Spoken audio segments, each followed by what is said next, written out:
So hi guys, welcome back to the channel Sigo vlogs. ಎಲ್ಲರೂ ಹೇಗಿದ್ದೀರಾ? I think ಎಲ್ಲರೂ ಚೆನ್ನಾಗಿದ್ದೀರಾ ಅಂತ ಅಂದ್ಕೊಳ್ತೀನಿ. ಸೊ ಗಾಯ್ಸ್, ಇವತ್ತಿನ ವಿಡಿಯೋದ ಟಾಪಿಕ್ ಏನಪ್ಪ ಅಂತಂದರೆ, ಅಥವಾ ಈ ಒಂದು ವಿಡಿಯೋದಲ್ಲಿ ಯಾವ ಒಂದು ಇನ್ಫಾರ್ಮೇಷನ್ ಇರುತ್ತೆ ಅಂತ ಹೇಳಿದ್ರೆ, ಸುಮಾರು ಜನ ಕ್ಯಾಬ್ ಡ್ರೈವರ್ಸ್ ಇದ್ದಾರೆ. ಸೊ ನಾನು ಕೂಡ ಕ್ಯಾಬ್ ಡ್ರೈವರ್, ನಿಮಗೂ ಗೊತ್ತಿರುತ್ತೆ. ಅದರಲ್ಲೂ ಎಸ್ಪೆಷಲಿ ಹೊಸದಾಗಿ ಕ್ಯಾಬ್ ಫೀಲ್ಡ್ಗೆ ಬರಬೇಕು ಅಂದ್ಕೊಂಡಿರೋರಿಗೂ ಕೂಡ ಈ ಒಂದು ವಿಡಿಯೋ ಒಂದು ಕಡೆ ಯೂಸ್ಫುಲ್ ಆಗುತ್ತೆ. ಇನ್ನೊಂದು ಬಂದ್ಬಿಟ್ಟು ಆಲ್ರೆಡಿ ಕ್ಯಾಬ್ ಫೀಲ್ಡಲ್ಲಿ ಇದ್ದು ಒಂದು ಓನ್ ಗಾಡಿಗಳು, ಅಥವಾ ಅವರು ಫುಲ್ ಇನ್ವೆಸ್ಟ್ಮೆಂಟ್ ಇದ್ದವರು ಫುಲ್ ಕ್ಯಾಶ್ ಕೊಟ್ಟು ಗಾಡಿ ತೊಗೊಂಡವರಾಗಿರ್ಬೋದು, ಅಥವಾ ಅವರು EMI ಗಾಡಿ ತೊಗೊಂಡವರಾಗಿರ್ಬೋದು, ಎಲ್ಲರಿಗೂ ಕೂಡ ಈ ಒಂದೇ ಒಂದು ಪ್ರಾಬ್ಲಮ್ ಬಂದೇ ಬರುತ್ತೆ. ಸೊ ಆ ಒಂದು ಪ್ರಾಬ್ಲಮ್ ಏನು? ಸೊ ಆ ಒಂದು ಪ್ರಾಬ್ಲಮ್ ಬಂದರೆ ಏನೇನ ಫೇಸ್ ಮಾಡಬೇಕಾಗ್ಬಹುದು ಮುಂದಕ್ಕೆ, ಸೊ ಅದಕ್ಕೆ ಸೊಲ್ಯೂಷನ್ ಏನಿದೆ, ಸೊ ಓಕೆನಾ. ಸೊ ಅದ್ರ ಬಗ್ಗೆ ಈ ಒಂದು ವಿಡಿಯೋದಲ್ಲಿ ನಿಮಗೆ ತಿಳಿಸ್ಕೊಡ್ತೀನಿ. ಹೇಳಿದ್ನಲ್ಲ, ಸೊ ಹೊಸ್ದಾಗಿ ಬರಬೇಕು ಕ್ಯಾಬ್ ಫೀಲ್ಡ್ಗೆ ಅಂದ್ಕೊಂಡಿರೋರು ಫಸ್ಟು ಈ ಒಂದು ವಿಡಿಯೋ ನೋಡ್ಬಿಟ್ಟು ಇದನ್ನು ತಿಳ್ಕೊಂಡ್ರೆ ಬೆಟರು. ಆಲ್ರೆಡಿ ಕ್ಯಾಬ್ ಫೀಲ್ಡ್ ಇರೋರು ಕೂಡ ಎಲ್ಲರೂ ಕೂಡ ಆಲ್ಮೋಸ್ಟ್ ಈ ತಪ್ಪನ್ನ ಮಾಡೇ ಮಾಡ್ತೀವಿ ನಾವು ಕ್ಯಾಬ್ ಡ್ರೈವರ್ಸ್ಗಳು, ಆಯಿತಾ. ಎಸ್ಪೆಷಲಿ ಈ ಒಂದು ವಿಡಿಯೋ ಮಾಡ್ತಿರೋದಕ್ಕೆ ಒಂದು ಕಾರಣ ಏನಪ್ಪ ಅಂತ ಹೇಳಿದ್ರೆ, ನನಗೂ ಕೂಡ ಈ ಒಂದು ಅನುಭವ ಇವಾಗ ರೀಸೆಂಟಾಗಿ ಆಗಿದೆ. ಸೊ ಆ ಒಂದು ತಪ್ಪು ನಾ ಮಾಡಿರೋ ತಪ್ಪನ್ನ ನೀವು ಕೂಡ ಯಾರು ಮಾಡ್ಕೊಳ್ಬಾರ್ದು. ಇದಕ್ಕೋಸ್ಕರ ಈ ಒಂದು ವಿಡಿಯೋನ ಮಾಡ್ತಾ ಇದ್ದೀನಿ. ಸೊ ನೋಡೋಣ ಏನಿರುತ್ತೆ ಏನು ಎತ್ತ ಅನ್ನೋದನ್ನು ತಿಳ್ಕೊಬೇಕು ಅಂದರೆ ವಿಡಿಯೋನ ಕೊನೆ ತನಕ ನೋಡಿ. ಹಾಗೆಯೇ ನಮ್ಮ ಚಾನಲ್ನ ಯಾವ್ದಾದ್ರು ಹೊಸದಾಗಿ ನಾನು ನೋಡ್ತಾ ಇದ್ದೀರಾ ಅಂತ ಹೇಳಿದ್ರೆ, ನಿಮಗೆ ಅರ್ನಿಂಗ್ ರಿಲೇಟೆಡು, ಬರೀ ಇನ್ನು ಕ್ಯಾಬೇ ಅಂತಲ್ಲ, ದುಡ್ಡು ಮಾಡೋದಕ್ಕೆ ಯಾವ್ಯಾವ ರೀತಿ ದಾರಿಗಳಿದ್ದಾವೆ, ಏನೇನು ಎತ್ತ ಯಾವ್ಯಾವ ರೀತಿಲಿ ನೀವು ದುಡ್ಡು ಅಮೌಂಟನ್ನು ಸಂಪಾದನೆಯನ್ನು ಮಾಡ್ಬೋದು, ಅದ್ರ ಬಗ್ಗೆ ಎಲ್ಲ ರಿಲೇಟೆಡು ನಿಮಗೆ ಈ ಒಂದು ಚಾನಲಲ್ಲಿ ಅಪ್ಡೇಟ್ ಸಿಗ್ತಾ ಹೋಗುತ್ತೆ. ಸೊ ಚಾನಲ್ನ ಸಬ್ಸ್ಕ್ರೈಬ್ ಮಾಡಿಕೊಂಡು ವಿಡಿಯೋನ ಕೊನೆ ತನಕ ನೋಡಿ ಗೈಸ್. ಹಾಗೇನೆ ಕಮೆಂಟ್ ಸೆಕ್ಷನಲ್ಲಿ ಮೇಲ್ಗಡೆ ನಿಮಗೆ ಹೈಪ್ ಅಂತ ಇರುತ್ತೆ. ಸೊ ಹೈಪ್ ಆಪ್ಷನನ್ನು ನಿಮ್ಗೆ ವಿಡಿಯೋ ಇಷ್ಟ ಆಗಿದ್ರೆ, ಸೊ ಹೈಪ್ ಆಪ್ಷನಲ್ಲಿ ಬಂದ್ಬಿಟ್ಟು ಸೊ ಹೈಪ್ ಕೊಡೋದನ್ನು ಮರಿಬೇಡಿ. ಸೊ ಏನಕ್ಕೆ ಅಂತಂದರೆ, ನೀವು ಹೈಪ್ ಕೊಡೋದ್ರಿಂದ ಈ ಒಂದು ವಿಡಿಯೋ ಬಂದ್ಬಿಟ್ಟು ಯೂಸ್ಫುಲ್ ಇರೋವಂಥವ್ರಿಗೆ ಜಾಸ್ತಿ ಜನಕ್ಕೆ ರೀಚ್ ಆಗುತ್ತೆ. ಆಗಲೇ ಹೇಳ್ದಂಗೆ ನಾನು ಒಂದು ಪ್ರಾಬ್ಲಮ್ ಬರುತ್ತೆ ಅಂತ ಹೇಳಿದೆ, ಒಂದು ಪ್ರಾಬ್ಲಮ್ ಎಲ್ಲರಿಗೂ ಬಂದೇ ಬರುತ್ತೆ. ಸೊ ಹೆಂಗೆ ಏನು ಎತ್ತ ಅನ್ನೋದನ್ನು ಡೀಟೇಲಾಗಿ ಸೊ ಹೇಳ್ತಾ ಹೋಗ್ತೀನಿ, ಆಯಿತಾ. ಸೊ ಇದ್ರ ಕೊನೆಯಲ್ಲಿ ನಿಮ್ಮ ಅನಿಸಿಕೆ ಏನಿದೆ ಅನ್ನೋದನ್ನು ನೀವು ಕೂಡ ನನಗೆ ಕಮೆಂಟ್ ಮಾಡ್ಬೋದು. ಸೊ ಅದನ್ನೇ ನಾನು ತಿಳ್ಕೊಳ್ತೀನಿ, ಅಥವಾ ಬೇರೆ ಯಾರು ತಿಳ್ಕೊಳ್ಳೋದಿದ್ರೆ ಸೊ ಅವರು ಕೂಡ ತಿಳ್ಕೊಳ್ತಾರೆ. ನಮ್ಮ ವೀಡಿಯೋಸ್ಗಳು ನೋಡ್ಬಿಟ್ಟು ಕ್ಯಾಬ್ ಬರಬೇಕು ಹಂಗೆ ಹೆಂಗೆ ಅಂತ ಅಂದ್ಕೊಳ್ತಾರಲ್ಲ, ಸೊ ಅಂಥವ್ರಿಗೆ ಫಸ್ಟ್ ಹೇಳ್ಬಿಡ್ತೀನಿ ನಾನು. ಸೊ ಒಬ್ಬೊಬ್ರು ಏನಂತ ಹೇಳಿದ್ರೆ, ಈ ಒಂದು ವಿಡಿಯೋ ಇನ್ಸ್ಟಾಗ್ರಾಮಲ್ಲಿ ಆಗಿರ್ಬೋದು, ನಮ್ಮ ಯೂಟ್ಯೂಬ್ಗಳಲ್ಲಿ ನಾವು ಹಾಕಿರೋಂಥ ವೀಡಿಯೋಸ್ಗಳನ್ನೇ ಆಗಿರ್ಬೋದು ನೋಡ್ಬಿಟ್ಟು ಸುಮಾರು ಜನ ನಾವು ಪ್ರತಿ ವಿಡಿಯೋದಲ್ಲೂ ಕೂಡ ಅವ್ರು ಏನಂತಂದರೆ ಯಾವುದೋ ಒಂದೇ ಒಂದು ವಿಡಿಯೋ ನೋಡ್ತಾರೆ. ಸೊ ಆ ಒಂದು ವಿಡಿಯೋ ನೋಡ್ಬಿಟ್ಟು ಏನೋ ತಪ್ಪಾಗಿ ಡಿಸಿಷನ್ ತಗೊಳ್ತಾರೆ. ಅದು ತಪ್ಪು, ಅವ್ರು ನಮ್ದು ತಪ್ಪಲ್ಲ, ಅದು ಅವ್ರ ತಪ್ಪು, ಆಯಿತಾ. ಸೊ ನಮ್ಮ ಚಾನಲ್ನ ಸ್ಟಾರ್ಟಿಂಗಿಂದ ಯಾರು ನೋಡ್ತಾ ಇರ್ತಾರೆ, ಪ್ರತಿ ವೀಡಿಯೋಸ್ನ ಯಾರು ಫಾಲೋ ಮಾಡ್ತಾ ಇರ್ತಾರೆ, ಸೊ ಅವರು ಅಂಥ ತಪ್ಪನ್ನ ಮಾಡೋಕ್ಕೆ ಹೋಗಲ್ಲ. ಏನಕ್ಕೆ ಅವ್ರಿಗೆ ಗೊತ್ತಿರೋದು, ನಾವೇನು ಹೇಳಿರ್ತೀವಿ, ಯಾವ ಥರ ಕಷ್ಟ ಇದೆ ಅಂತ ಹೇಳಿರ್ತೀವಿ, ಯಾವ ಥರ ಪ್ರಾಬ್ಲಮ್ಸ್ ಇದ್ದಾವೆ, ಎಷ್ಟು ಕಷ್ಟಪಡಬೇಕು ಅಂತೆಲ್ಲ ಹೇಳಿರ್ತೀವಿ. ಸೊ ಅಂಥವ್ರು ತಪ್ಪು ಮಾಡೋಕ್ಕೆ ಹೋಗಲ್ಲ, ಎಲ್ಲ ವೀಡಿಯೋಸ್ನ ಫಾಲೋ ಮಾಡೋರು. ಅಕಸ್ಮಾತ್ ನೀವು ಇಲ್ಲ ಬರಲೇಬೇಕು ಕ್ಯಾಬ್ ಫೀಲ್ಡ್ಗೆ ಅಂತ ಅನ್ನೋದಿದ್ರೆ, ನಿಮಗೆ ಒಂದೇ ಒಂದು ಹೊಸೊಬ್ರಿಗೆ ಬರಬೇಕು ಅಂತ ಅಂದ್ಕೊಂಡಿರಿದ್ರೆ, ಸೊ ಅವ್ರಿಗೆ ಒಂದೇ ಒಂದು ಸಜೆಷನ್ ಕೊಡ್ತೀನಿ ನಾನು. ಏನಪ್ಪ ಅಂತ ಹೇಳಿದ್ರೆ, ಇವಾಗಿನ ಪರಿಸ್ಥಿತಿಗೆ ಅದು ಒಳ್ಳೇದಲ್ಲ. ನೀವು ಅದನ್ನು ಮೈಂಡಿಂದ ತೆಗ್ದಾಕಿದ್ರೆ ಬೆಟರು. ಇಲ್ಲ ಗುರು ನಾನು ಬಂದೇ ಬರ್ತೀನಿ, ಕಷ್ಟ ಬಿದ್ದೇ ಬೀಳ್ತೀನಿ, ಮಾಡೇ ಮಾಡ್ತೀನಿ ಅನ್ನೋರಿದ್ದರೆ, ಸೊ ಅಂಥವ್ರು ನೀವು ಬರೋದಕ್ಕಿಂತ ಮುಂಚೆ ನೀವು ಓನ್ ಇನ್ವೆಸ್ಟ್ಮೆಂಟ್ ಇದ್ದರೆ ಓನ್ ಗಾಡಿ ಹಾಕೊಂಡು ಬರ್ತೀರ ಅಂದ್ರೂ ನಿಮ್ಗೆ ಪ್ರಾಬ್ಲಮ್ ಬರುತ್ತೆ. ನೀವು ಕ್ಯಾಬ್ ಹಾಕೊಂಬಿಡೋದಲ್ಲ ಮುಖ್ಯ ಅಲ್ಲ, ದಿನಕ್ಕೆ 3 ಸಲ 5 ಸಲ 10 ಸಾವಿರ ದುಡಿಯೋದು ಇಂಪಾರ್ಟೆಂಟ್ ಅಲ್ಲ. ಇದರಲ್ಲಿ ನಾವು ಕಂಪ್ನಿಗಳಿಗೆ ಅಟ್ಯಾಚ್ ಮಾಡಿದವ್ರಿಗೆ ಆ ಥರ ಪ್ರಾಬ್ಲಮ್ಸ್ ಬರೋದು ಕಮ್ಮಿ. ಏನಕ್ಕಂದ್ರೆ ಅವ್ರಿಗೆ ಮಂತ್ಲಿ ಪ್ಯಾಕೇಜ್ ಇರುತ್ತೆ. ಸೊ ಮಂತ್ಲಿ ಒಂದ್ಸಲ ಅವ್ರಿಗೆ ಪೇಮೆಂಟ್ ಅನ್ನೋದು ಸಿಗುವಂಥದ್ದು. ಅದ್ರ ಮಧ್ಯೆ ಅವ್ರಿಗೆ ಫ್ಯೂಲ್ ಅಡ್ವಾನ್ಸ್ ಅಂತ ಅದು ಇದು EMI ಅಡ್ವಾನ್ಸ್ ಕೊಡ್ತಾರೆ. ಅದು ಬಿಟ್ಟು ಮಂತ್ ಎಂಡಲ್ಲಿ ಒಂದಷ್ಟು ಅಮೌಂಟ್ ಅನ್ನೋದು ಕೈಗೆ ಒಟ್ಟಿಗೆ ಸಿಗುತ್ತೆ, ಆಯಿತಾ.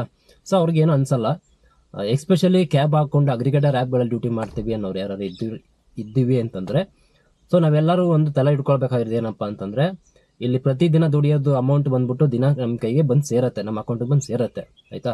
ಸೊ ಇದರಿಂದ ಏನಾಗುತ್ತೆ ಅಂತ ಹೇಳಿದ್ರೆ, ಇಲ್ಲಿ ಅಮೌಂಟನ್ನು ಉಳಿತಾಯ ಮಾಡೋದು ತುಂಬಾ ಕಷ್ಟ ಇದೆ ನಮ್ಗಳಿಗೆ. ಇದು ನನಗೂ ಕೂಡ ಆಗಿರೋ ಎಕ್ಸ್ಪೀರಿಯನ್ಸ್, ಮತ್ತು ನಿಮ್ಮ ಯಾರು ನೋಡ್ತಾ ಇದ್ದೀರಾ ನಿಮಗೂ ಕೂಡ ಈ ಒಂದು ಎಕ್ಸ್ಪೀರಿಯನ್ಸ್ ಆಗಿರೋದು. ಅಮೌಂಟ್ ಬರುತ್ತೆ, ದುಡಿತಾ ಇದ್ದೀವಿ, ಅಮೌಂಟ್ ಬಂದ್ಬಿಡುತ್ತೆ, ಅವಶ್ಯಕತೆನೇ ಇರಲ್ಲ, ಆದರೂ ಅನಾವಶ್ಯಕವಾಗಿ ಒಂದು ಖರ್ಚುಗಳು ಬರೋವಂಥದ್ದು. ಸೊ ಅವಾಗ ಏನಾಗುತ್ತೆ, ನೀವು ದುಡ್ದಿರೋ ದುಡ್ಡೆಲ್ಲ ತೆಗೆದು ಖರ್ಚು ಮಾಡ್ಕೊಂಡ್ಬಿಡ್ತೀವಿ. ಯಾವ ಒಂದು ನಂಬಿಕೆ ಮೇಲೆ ಮಾಡ್ಕೊಳ್ತೀವಿ ಅಂತಂದರೆ, ಬಿಡು ಗಾಡಿ ಇದೆ ಹೆಂಗಿದ್ರು, ನಾಳೆ ದುಡಿದ್ರೆ ಆಯಿತು, ತಿರ್ಗಾ ಇವತ್ತು ದುಡ್ದಿರೋದನ್ನ ಏನೋ ಖರ್ಚು ಮಾಡ್ಬೋಣ ಅನ್ನೋ ಥರ ಆ ಒಂದು ಧೈರ್ಯದ ಮೇಲೆ ಮಾಡ್ತೀವಿ. ಬಟ್ ಎಲ್ಲ ದಿನ ಒಂದೇ ಇರಲ್ಲ. ನೀವೇ ನೋಡಿರ್ತೀವಿ ನನ್ನ ವೀಡಿಯೋಸಲ್ಲಿ, ಒಂದಿನ ಅರ್ನಿಂಗ್ಸ್ ಆದಂಗೆ ಇನ್ನೊಂದು ದಿವಸ ಅರ್ನಿಂಗ್ಸ್ ಆಗಲ್ಲ, ಇನ್ನೊಂದು ದಿವಸ ಜಾಸ್ತಿ ಅರ್ನಿಂಗ್ಸ್ ಚೆನ್ನಾಗಿ ಆಗ್ಬಿಡುತ್ತೆ. ನಾವು ಅಂದ್ಕೊಂಡಿರಲ್ಲ, ಅದಕ್ಕೆ ಅವತ್ತೊಂದು ದಿವಸ ಚೆನ್ನಾಗಿ ಅರ್ನಿಂಗ್ಸ್ ಆಗಿಬಿಡುತ್ತೆ. ಸೊ ಈ ಥರ ಇರುತ್ತೆ. ನಾವು ಮಾಡೋ ತಪ್ಪು ಏನಪ್ಪ ಅಂತಂದರೆ, ದುಡ್ಡನ್ನು ಇಲ್ಲಿ ಸೇವಿಂಗ್ಸ್ ಮಾಡೋ ಪ್ಲ್ಯಾನ್ ಮಾಡ್ಕೊಳ್ಬೇಕು. ಯಾರೇ ಕ್ಯಾಬ್ ಡ್ರೈವರ್ಸ್ ಆದರೂ ಕೂಡ ಡೈಲಿ ಪೇಮೆಂಟ್ ಬರ್ತಿದೆ ನಿಮಗೆ ಅಂತಂದರೆ, ಒಂದು ಬಜೆಟ್ ಮಾಡ್ಕೊಳ್ಬೇಕು ನೀವು. ಮಂತ್ಲಿ ನಿಮ್ಮ ಬಜೆಟು, ಆಯಿತಾ. ಮಂತ್ಲಿ ಬಜೆಟ್ ಏನೇನು ಇರಬೇಕು ಅಂತ ಹೇಳಿದ್ರೆ, ನಿಮ್ಮದು ಪ್ರತಿ ತಿಂಗಳಲ್ಲಿ ಎಷ್ಟೆಷ್ಟು ಸಾಲಗಳಿದ್ದಾವೆ, ಖರ್ಚುಗಳು ಏನೇನಿದ್ದಾವೆ ಎಲ್ಲ ಪಿಂಟು ಚಿಕ್ಕದಿದ್ರೂ ಕೂಡ ಅದನ್ನು ಕೂಡ ನೀವು ಬರೆದು ಒಂದು ಪ್ಲಾನಿಂಗ್ ಮಾಡ್ಕೊಳ್ಬೇಕು, ಮಂತ್ಲಿ ಪ್ಲಾನಿಂಗು. ಸೊ ಆ ಪ್ಲಾನಿಂಗ್ ಪ್ರಕಾರ ನೀವು ಇಲ್ಲಿ ದುಡ್ಡನ್ನು ಸೇವಿಂಗ್ಸ್ ಮಾಡ್ಕೊಳ್ತಾ ಹೋಗ್ಬೇಕು, ದಿನ ದುಡಿಯೋ ದುಡ್ಡನ್ನು ಆಯಿತಾ ಡಿವೈಡ್ ಮಾಡ್ಬಿಟ್ಟು ಸೇವಿಂಗ್ಸ್ ಮಾಡ್ಕೊಳ್ತಾ ಹೋದ್ರೇ ಇಲ್ಲಿ ನಾವು ಕ್ಯಾಬ್ ಫೀಲ್ಡಲ್ಲಿ ಸ್ವಲ್ಪ ದಿನ ದುಡ್ಡು ಮಾಡೋಕ್ಕೂ ಆಗೋದು, ಕಷ್ಟಪಟ್ಟು ಮಾಡಿದ್ರೆ ದುಡ್ಡು ಮಾಡೋಕ್ಕೂ ಆಗೋದು. ಒಂದು ದುಡಿತೀರಾ ಇಲ್ಲ ಅಂತಿಲ್ಲ, ಅದನ್ನು ಸೇವಿಂಗ್ಸ್ ಮಾಡಿದ್ರೆ ತಾನೆ ಎಲ್ಲ ಒಂದು ಕಡೆ ನೀವು ಒಂದಷ್ಟು ಬಲ್ಕಾಗಿ ಅಮೌಂಟ್ ನಿಮ್ಗೆ ನೋಡೋಕ್ಕಾಗೋದು. ಸೊ ಆ ಒಂದು ರೀಸನಿಂದ ಹೇಳ್ತೀನಿ, ಪ್ಲ್ಯಾನಿಂಗ್ ಮಾಡ್ಕೊಳ್ರಿ. ಈಗ ರೀಸೆಂಟಾಗಿ ನನಗೆ ಏನಾಯಿತು ಅಂತ ಹೇಳಿದ್ರೆ, ಒಂದು ಮದುವೆ ಆಯಿತು, ನಮಗಿನ ಮದುವೆ ಇತ್ತು. ಸೊ ಹೋಗಿದ್ದೆ. ಸೊ ಆ್ಯಕ್ಚುಲಿ 1ನೇ ತಾರೀಕಿನ 15ನೇ ತಾರೀಕು ತನಕ ನಾವು ಲಾಸ್ಟ್ ವಿಡಿಯೋದಲ್ಲಿ ಹೇಳಿರ್ತೀನಿ ಅಂತ ಅಂದ್ಕೊಳ್ತೀನಿ.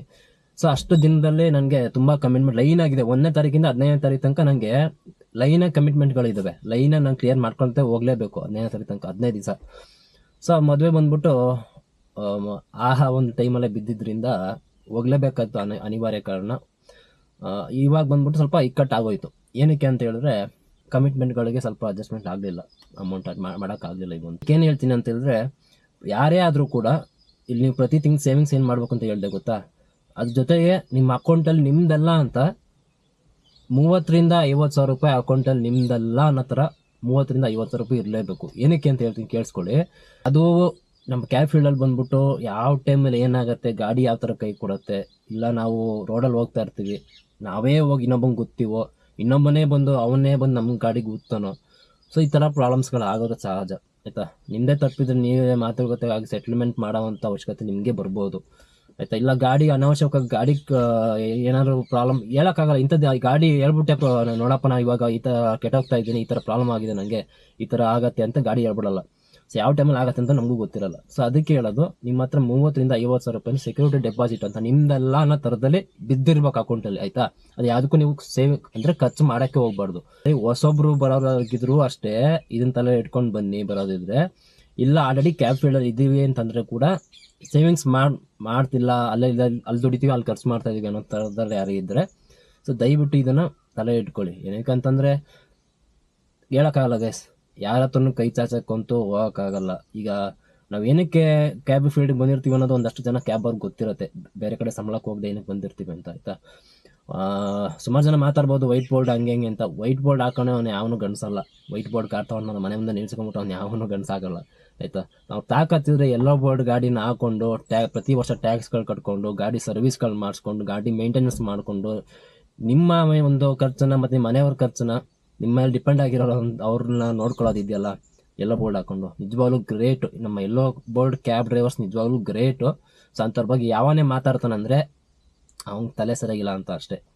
ದಯವಿಟ್ಟು ಏನೇ ಮಾಡ್ತೀನಿ ಅನ್ನೋದ್ರು ಮಿನಿಮಮ್ ಅದೇ ಖರ್ಚು ಇದು ಬಂದ್ಬಿಟ್ಟು ಪ್ರಾಬ್ಲಮ್ ಯಾರು ಅಂಥವ್ರಿಗೆ ಬರುತ್ತೆ ಇಂಥವ್ರಿಗೆ ಬರುತ್ತೆ ಅಂತಿಲ್ಲ, ಎಲ್ಲರಿಗೂ ಕೂಡ ಬಂದೇ ಬರುತ್ತೆ ಆಯಿತಾ. ನೀವು ಫುಲ್ ಪೇಮೆಂಟ್ ಹಾಕೊಂಡು ಗಾಡಿ ಮೇಲೆ ಇ ಎಮ್ ಐ ಇಲ್ಲ ಅಂದರೂ ಇಲ್ಲ ಗಾಡಿ ಸ್ವಂತ ಇದೆ ಅಂತಂದ್ರು ಅವ್ರಿಗೂ ಪ್ರಾಬ್ಲಮ್ ಬರುತ್ತೆ. ಗಾಡಿ ಇ ಎಮ್ ಐ ತೊಗೊಂಡಿರೋರಿಗೂ ಪ್ರಾಬ್ಲಮ್ ಬರುತ್ತೆ. ಹೊಸ್ದಾಗಿ ಬರಬೇಕು ಅಂದ್ಕೊಂಡಿರೋರಿಗೂ ಇದ್ದಿದೆ ತಲೆನೋವು ಇದು ಆಯಿತಾ. ಬಟ್ ಯಾವಾಗ ಆಗತ್ತೆ ಅಂತ ಹೇಳೋಕ್ಕಾಗಲ್ಲ. ಅಂತ ಆಗೋ ಅಂತ ನೋಡ್ಕೊಳ್ಳೋಣ ಬಿಡು. ಆದಾಗ ಅವ್ರು ಫೋನ್ ಮಾಡಿ ಕೇಳಿದ್ರೆ ಕೊಡ್ತಾರೆ, ಇವ್ರು ಫೋನ್ ಮಾಡ್ತಾರೆ ಕೇಳಿದ್ರೆ ಕೊಡ್ತಾರೆ, ಅದೆಲ್ಲ ಆ ಕ್ಷಣ ಕನ್ಸ್ಬೋದು ನಿಮ್ಗೆ ಅಷ್ಟೇ. ಬಟ್ ರಿಯಾಲಿಟಿಲಿ ಅದು ಯಾವುದು ನಡೆಯಲ್ಲ ಆಯಿತಾ. ಈಗಿನ ಕಾಲದಲ್ಲಿ ಸ್ವಂತ ಅಣ್ಣ ತಮ್ಮ ತಂದೆ ತಾಯಿ ಯಾರು ಆಗಲ್ಲ ಗುರು ಆಯಿತಾ. ನನಗಾಗಿರೋ ಅನುಭವ ಹೇಳ್ತೀನಿ, ಯಾರು ಆಗಲ್ಲ ಆಯಿತಾ. ನೀವು ದುಡ್ದಿರೋ ದುಡ್ಡು ನಿಮ್ಮ ಪ್ರಾಬ್ಲಮ್ ಬಂದರೆ ನೀವೇ ಫೇಸ್ ಮಾಡ್ಕೋಬೇಕು. ನೀವು ಚೆನ್ನಾಗಿದ್ದೀರಾ ನಿಮಗೆ ಖುಷಿ, ಯಾರ ಮೇಲೆ ಡಿಪೆಂಡ್ ಆಗೋಕ್ಕೆ ಹೋಗ್ಬೇಡ್ರಿ. ಸೊ ಇದನ್ನ ತಲೆ ಇಟ್ಕೊಂಡು ಆದಷ್ಟು ನಾನು ಮಾಡಿದ್ದೀನಿ ತಪ್ಪು, ಸೊ ಅದರಿಂದ ನೀವು ಏನು ಮಾಡೋಕ್ಕೆ ಹೋಗ್ಬೇಡ್ರಿ. ಈಗ ನೋಡಿ ಇ ಎಮ್ ಐದು ಬಂದ್ಬಿಟ್ಟು ಬೌನ್ಸ್ ಆಗಿದೆ, ಅಂದರೆ ಫಸ್ಟ್ ಇ ಎಮ್ ಐ ಕಾರ್ದು ಬೌನ್ಸ್ ಆಗಿರೋದು. ಏನು ಮಾಡಬೇಕು ಅಂತ ಅಂದ್ಕೊಂಡಿದ್ದೀನಿ. ನಂದು ಒಂದು 3-4 ವೀಡಿಯೋದಲ್ಲಿ ಮುಂಚೆ ಹೇಳ್ತೀನಿ ಮಂತ್ಲಿ ಕಮಿಟ್ಮೆಂಟ್ ಎಷ್ಟಿದೆ, ಯಾವುದಕ್ಕೆ ಎಷ್ಟೆಷ್ಟು ಹೋಗುತ್ತೆ ಅಂತ, ಸೇವಿಂಗ್ಸ್ ಎಷ್ಟು ಮಾಡ್ತೀನಿ ಅಂತೆಲ್ಲ ಹೇಳಿರ್ತೀನಿ ನಾನು. ಅದು ನೋಡಿಲ್ಲ ಅಂದರೆ ವೀಡಿಯೋ ಕೊನೆಯಲ್ಲಿ ಹಾಕಿರ್ತೀನಿ, ನೋಡ್ಕೊಳ್ಬೋದು. ನನ್ನ ಮಂತ್ಲಿ ಪ್ಲ್ಯಾನ್ ಯಾವ ಥರ, ಬಜೆಟ್ ಯಾವ ಥರ ಇದೆ, ಹೆಂಗೆ ಪ್ಲ್ಯಾನ್ ಮಾಡ್ಕೊಂಡಿದ್ದೀನಿ ಅನ್ನೋದನ್ನು ಆಯಿತಾ. ಇತ್ಲ ಕಡೆ ಚೆಕ್ ಬೌನ್ಸ್ ಆಗೋದು ಆಗ್ಬಿಟ್ಟಿದೆ. ಸೊ ಚೆಕ್ ಬೌನ್ಸ್ ಆಗಿದೆ. ಈಗ ಬ್ಯಾಂಕಿಂದ ಒಂದ್ಸಲ 2,000 ಚೆಕ್ ಬೌನ್ಸ್ ಆಗುತ್ತೆ. ಮತ್ತು ಫೈನಾನ್ಸ್ ಕೊಟ್ಟಿರ್ತಾನೆ, ಸೊ ಅವ್ನ ಕಡೆಯಿಂದ 2 ಸಲ ಇದು ಚೆಕ್ ಬೌನ್ಸ್ ಆಗಿರುತ್ತೆ. ಎರಡಕ್ಕೂ ಪೆನಾಲ್ಟಿ ಕಟ್ಟಬೇಕು, ಚೆಕ್ ಬೌನ್ಸ್ ಚಾರ್ಜಸ್ ಅಂದ್ಬಿಟ್ಟೆಲ್ಲ ಹಾಕ್ತಾರೆ.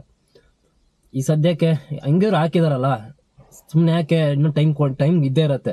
ಸೊ ಆ ಟೈಮಲ್ಲಿ ಅಷ್ಟೊಳಗಡೆ ಹೆಂಗಾರು ಕಷ್ಟ ಬಿದ್ದು ದುಡ್ದುಬಿಟ್ಟು ಕಟ್ಟೋಣ ಅನ್ನೋದೊಂದು ಮೈಂಡಲ್ಲಿದೆ. ಇನ್ನೊಂದು ಬಂದ್ಬಿಟ್ಟು ನಂದು ಸೇವಿಂಗ್ಸ್ ಏನು ಮಾಡ್ಕೊಂಬಂದಿದ್ದೆ, ಪರ್ಸ್ನಲ್ ಸೇವಿಂಗ್ಸ್ ಅಂದ್ಬಿಟ್ಟು ಇಷ್ಟು ದಿನ ದುಡಿಯೋದ್ರಲ್ಲಿ, ಮಂತ್ಲಿ ದುಡಿಯೋದ್ರಲ್ಲಿ. ಸೊ ಆ ಸೇವಿಂಗ್ಸ್ ಅಮೌಂಟ್ ತೆಗೆದುಬಿಟ್ಟು ಕ್ಲಿಯರ್ ಮಾಡ್ಬಿಡೋಣ ಅನ್ನೋದು ಒಂದು ತಲೆಗೈತೆ. ಹಂಗೆ ಕ್ಲಿಯರ್ ಮಾಡಿಬಿಟ್ರೆ ಈಗ ಹೆಂಗಿದ್ರು ಚಾರ್ಜಸ್ ಹಾಕಿದ್ದಾರೆ, ಪೆನಾಲ್ಟಿ ಸುಮ್ಮನಂತೂ ಬಿಡಲ್ಲ, ಫ್ರೀಯಾಗಂತೂ ಬಿಡಲ್ಲ ಅವರು ಆಯಿತಾ. ಚಾರ್ಜಸ್ಸು ಪೆನಾಲ್ಟಿ ಅಂತ ಹಾಕಿ ಹಾಕ್ತಾರೆ. ಸೊ ಅದೊಂದು ತಲೆಯಲ್ಲಿ ಇದೆ. ಒಂದು 3-4 ದಿನ ಕಷ್ಟ ಬಿದ್ದು ದುಡಿದ್ಬಿಟ್ಟು ಕಟ್ಕೊಳ್ಳೋಣ, ಸುಮ್ಮನೆ ಯಾಕೆ ಸೇವಿಂಗ್ಸ್ ದುಡ್ಡನ್ನ ತೆಗಿಯೋದು ಈ ಒಂದು ಇದಕ್ಕೆ ಅನ್ನೋದೊಂದು ಮೈಂಡಲ್ಲಿದೆ. ಮಾಡಬೇಕು, ಆಗಲ್ಲ ಅನ್ನೋದು ಯಾವುದೂ ಇಲ್ಲ. ಆಗಲ್ಲ ಅಂತ ಕುತ್ಕೊಂಡು ಅಂತೂ ನಮ್ಮ ಕಷ್ಟಕ್ಕೆ ಯಾರೂ ಬರಲ್ಲ ಆಯಿತಾ. ಸೊ ಅದೊಂದು ತಲೆಯಲ್ಲಿದೆ ಗೈಸ್. ಅದಕ್ಕೋಸ್ಕರ ನೋಡೋಣ ಯಾವ ಥರ ಆಗುತ್ತೆ ಏನು ಅಂತ ಬರೋವಂಥ ವಿಡಿಯೋಗಳ ತಿಳಿಸ್ತೀನಿ. ಇಷ್ಟೊಂದು ತಿಳಿಸ್ಬೇಕಾಗಿತ್ತು. ನನಗಿಂತ ಕ್ಯಾಬ್ ಫೀಲ್ಡಲ್ಲಿ ಸೀನಿಯರ್ಗಳು ಇರ್ತೀರ. ಸೊ ನಿಮ್ಮ ಒಂದು ಸಜೆಷನ್ಸ್ ಏನಾದರೂ ಇದ್ದರೆ ಸೊ ದಯವಿಟ್ಟು ಕಮೆಂಟ್ ಮಾಡಿ ತಿಳಿಸಿ. ನಾನು ತಿಳ್ಕೊಳ್ಳೋದಿದ್ರೆ ನನಗೂ ತಿಳ್ಕೊಳ್ತೀನಿ ಆಯಿತಾ. ಸೊ ಬೇರೆಯವ್ರು ಯಾರಿಗಾದ್ರೂ ನಾಲೆಜ್ ತಿಳ್ಕೊಳ್ಳೋದಿದೆ ಅವ್ರು ತಿಳ್ಕೊಳ್ಳಿ.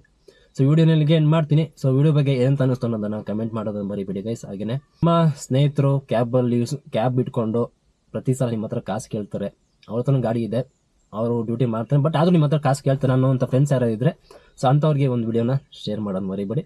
ಮತ್ತೆ ಸಿಗುವ. Take care, see you, bye bye guys.